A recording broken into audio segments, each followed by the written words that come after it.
And again, if you look at, if you're looking at brand-based companies, aspirations differ. So you want to think about companies that can adapt. A great example is Jack Daniels, owned by Brown-Forman. These are two different Jack Daniels ads. I'm going to do the translations based on what I've been told. I don't speak Russian or Chinese. So this says, "Happy birthday, Mr. Jack."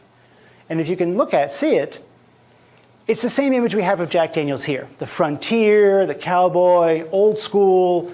And in Russia, that works. Because a lot of Russians own dachas. They like to get out of the city and get back to kind of their sort of Slavic roots.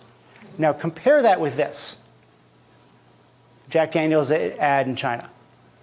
You're in a very high-end bar, very urban, very smooth, very cool.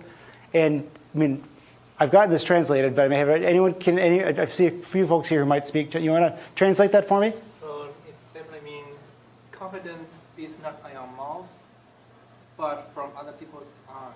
Confidence is not out of your mouth, but comes from other people's eyes. In other words, confidence is how people see you, right? Totally different, right? Because imagine in China if you had this ad that basically was like, you should go back to the village you came from. That's going to sell a premium spirit, right? So again, but here you see this adaptation. That's what you want to see in a brand-based company. Second kind of economic moat, switching costs. Very simple. Does the cost of switching to a competing product outweigh the benefits? What you want to do is look for companies that integrate with the customer's business. So the upfront costs of implementation get huge payback from renewals. Think about an Oracle database, for example.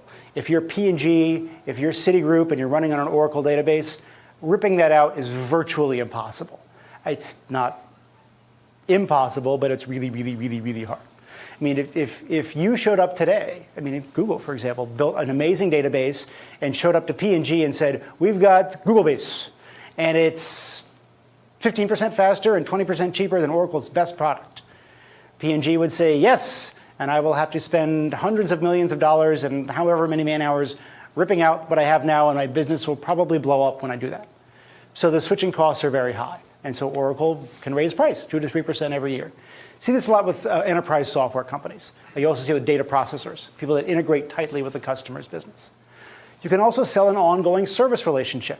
So think of elevators. Once you have an elevator in a building, it probably ain't coming out again.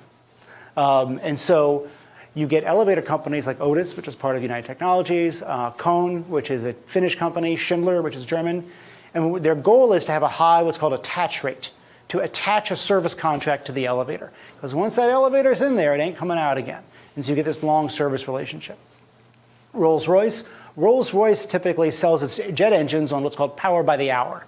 They actually sell it, and then you pay for it based on how much you use it. You don't just pay for it up front and then someone else maintains it. So that's a way of increasing the switching cost.